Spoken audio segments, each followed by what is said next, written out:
Donc Stéphane Martignac, chambre d'agriculture de la Corrèze. Je m'occupe de tout ce qui est fourragère et changement climatique. Il faut le remettre dans le contexte. En fait, j'ai sorti mes animaux, j'ai un terrain qui est nu et qu'est-ce que je peux faire? Ce qui est le plus fait, c'est souvent on fait une culture de printemps, à savoir plutôt des maïs.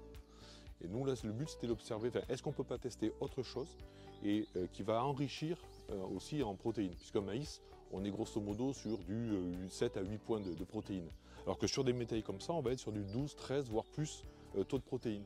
Donc c'est intéressant de mettre en place des métailles parce qu'on va augmenter la quantité de protéines que l'on va produire à l'hectare. L'intérêt du métail, c'est que c'est quelque chose qui est facile à mettre en place. Et pour le sol derrière, on a en plus une amélioration puisque ça permet, via le travail racinaire, d'aller chercher des éléments. Et puis ça structure le sol. Et le fait de mettre des protéagineux, si on regarde, on a forcément des nodosités qui sont présentes dans le sol.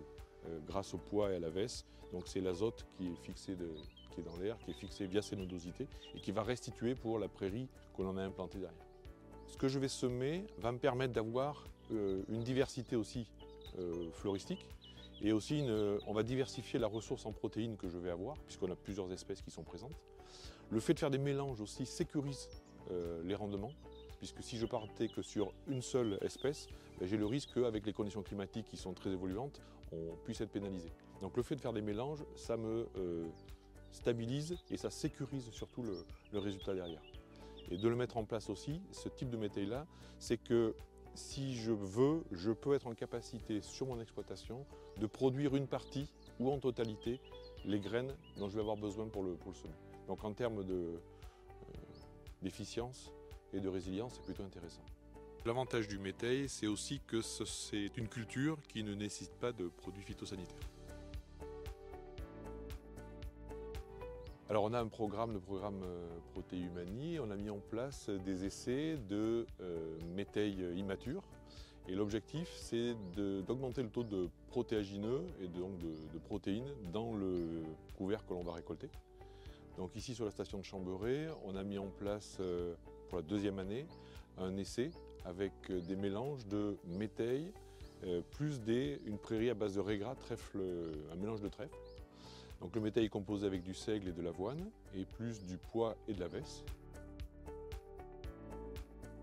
Pourquoi le seigle? Parce qu'en fait c'est quelque chose qui valorise bien les terrains que l'on a en Corrèze, terrains légers. Ça se débrouille toujours bien, ça fait de la matière sèche, on sait que ça produit. La deuxième, c'est l'avoine. Pourquoi l'avoine? Parce que l'avoine aussi, elle est très intéressante, elle fait de la feuille large. C'est elle qui va ramener de la valeur aussi au niveau du fourrage. Et en plus, au niveau agronomique, elle est intéressante parce qu'elles ont une capacité racinaire à aller chercher des éléments qui ne sont pas forcément exploitables par les autres plantes. Donc ça, c'est pour la partie céréales. Et les protéagineux, le pois et la vesse, le pois, il se défend pas trop mal. Et la vesse, on en a naturellement dans les prairies. Naturellement, on a la vesse sauvage. Donc on sait que si on met la vesse, ça va fonctionner. Et on additionne du régras et des trèfles pour avoir une continuité une fois que j'ai fauché.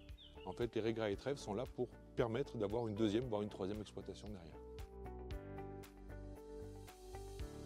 C'est sur une parcelle qui est utilisée en hivernage à proximité des bâtiments où les chevaux peuvent venir pâturer dessus et se déplacer. Donc, ce qui veut dire qu'on a un couvert qui est dégradé à la sortie à la mise à l'herbe en fait des animaux. Une fois que les animaux sont sortis, début du mois d'avril, on a un passage d'outils. Donc là c'est 2 passages à 3 passages de disques pour essayer de niveler et d'avoir un sol propice à l'implantation d'un métail. Il y a du fumier qui a été apporté, du calcaire. Le calcaire est important par rapport à tout ce qui est protéagineux. Donc on travaille des produits crus plutôt, type des marnes.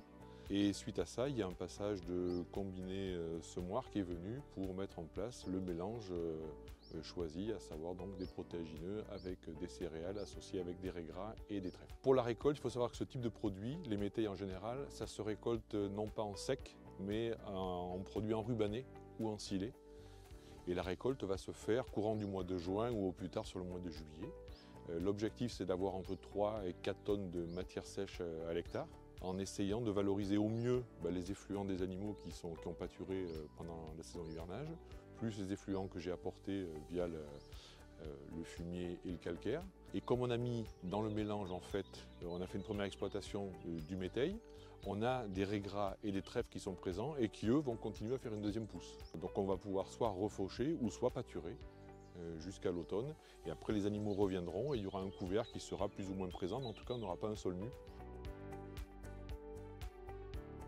Alors, coût de production, si on regarde au niveau matériel, on estime, nous, quand on fait grosso modo combiné semoir, c'est aux environs de 100 € hectare. On sera plutôt sur les 150 € de prix des graines, plus le travail. En termes de prix, c'est un produit qui est plutôt compétitif.